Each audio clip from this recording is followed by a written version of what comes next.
Hello, my name is Charlotte, and today I am going to be doing a dramatic reading of a story I wrote in third grade, I think.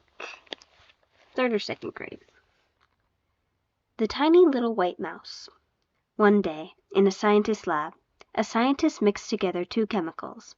One was green, and the other was clear and fizzy, and they spilled on a tiny little white mouse. The mouse grew fangs, its eyes turned blood red, and his teeth grew 20 feet long, and it grew 80 feet tall. The mouse ate the whole lab. The scientist screamed, "Ah!" as the mouse tried to eat her, but she ran away just in time, up the stairs into her house. The mouse started to eat the whole house so it could run away. The mouse ran, crushing everything beneath it. It crushed trees, destroyed buildings, pushed over really tall towers, and flattened cars into pancakes. The mouse squeaked really high-pitched, squeak, as cars ran over his long round tail. Then the mouse stopped and sniffed the air. He smelled a delicious smell, so he started to run to the smell. As he ran, the smell got stronger and stronger until he saw a cheesecake factory. Yum, he thought, and licked his lips. He took off the roof and ate all of the cheesecake.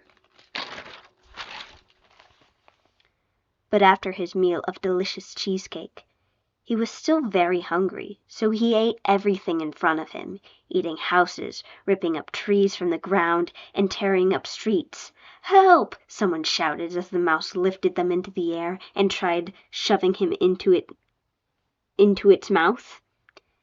Except they slipped out of the mouse's furry hand and landed with a big thud. People ran for their lives as the mouse chased them down the street.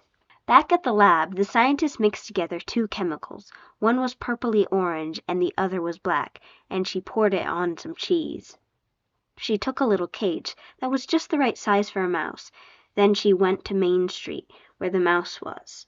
When she got there, he was eating a big truck. She gave the mouse some sleep cheese and the cheese that had the chemicals on it. The mouse laid down and started to shrink. Its fangs disappeared, and its teeth went back to normal. "Hi, Mr. Mouse," said the scientist. She put her hand down so Mr. Mouse could climb into it. "Let's get you home," said the scientist, as she put him into the cage. She climbed into her car and drove home. She had to get her house fixed, so she stayed in a hotel.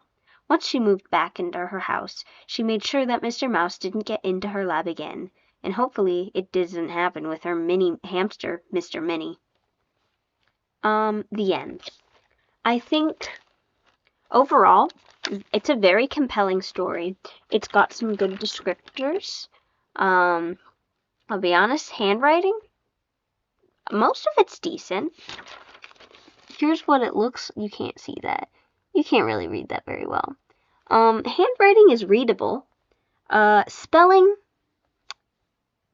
5 out of 10. Mouse is spelled wrong. It's spelled M-O-U-E-S. And it's spelled wrong like throughout the entire story. Most of it pretty good. Delicious is also spelled very interestingly. D-E-L-I-S-H-I-S.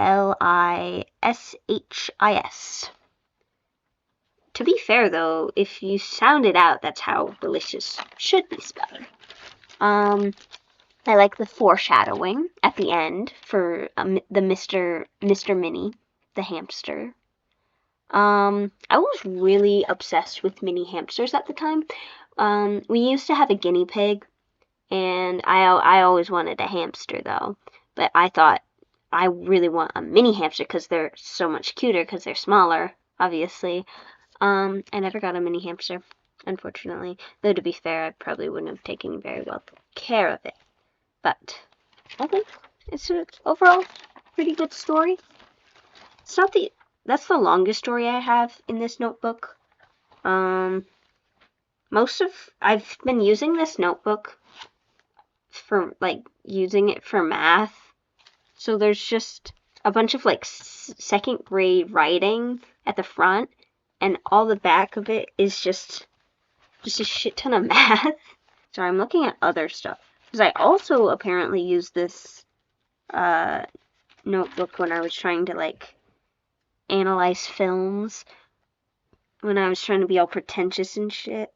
I wasn't actually trying to be pretentious. I just thought that one of my, like, career options was to go into, like, film and, like, mainly editing, but I decided not to do that. Because, like, I enjoy watching movies, but I don't like analyzing them that much. Like, I enjoy that, but not that much.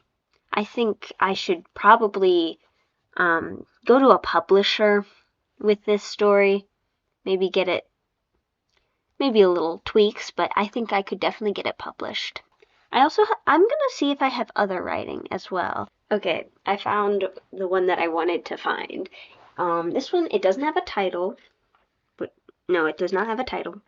It's called Part 1, and there are pictures with it. So, in a forest far away from here, the wrong here is used, lived a girl. She was friends with the animals. She could understand what the animals said, and same with the animals. One day, a man came where the girl lived and started to cut down trees. "Something must be done," said the bird. "These are our homes," said a squirrel.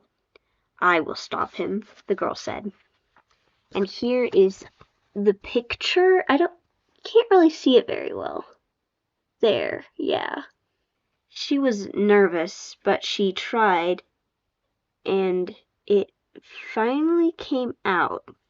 "Please, please stop cutting down trees. The stutter is written," said the girl said nervously. He stopped for a little bit and walked around, looking to see who said that. He saw the girl and said, "Why should I? Because these are animals' homes and mine, and I don't think that they want their home taken away." "I mean, I don't want my home taken away, would you?" "Well, no," said the man.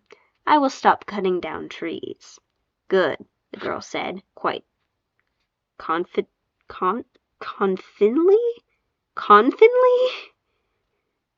It might be confidently, but it's spelled Confinly.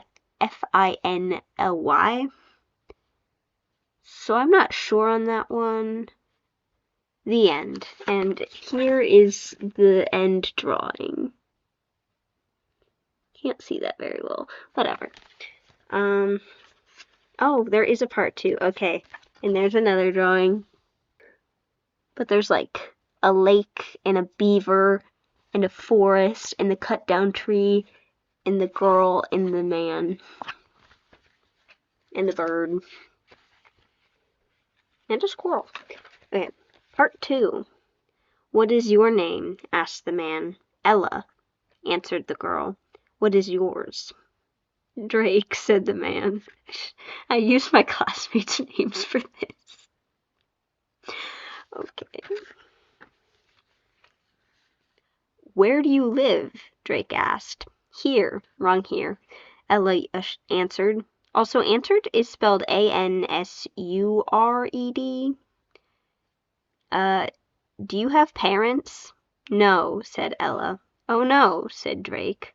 "More people are going to come and cut down trees. That's bad. We have to stop them." "Yes." There's no dialogue tags there, so you just kind of have to guess who's talking. There's the picture. That's them, and that's the other extra people trying to cut down the trees. Oh, and that's where it ends. That's kind of sad. I guess they're gonna stop them. We don't know though. I like that story. I feel like it's vaguely like related to the Tarzan, I think, but also Pocahontas. But also, I don't think I watched either of those movies when I was younger. So, I don't know. I don't think it was necessarily inspired by those movies, but just like that general kind of plot, I guess. I think what we've gathered from this experience is that I've always been destined to be a writer, and I have amazing storytelling capabilities. If you liked my stories, leave a like. If you thought they were entertaining, if you think I should read some stories I wrote this year in my creative writing class, I guess technically last year, but this past school year, let me know. I'll probably still do it anyway. Thanks for watching. Bye!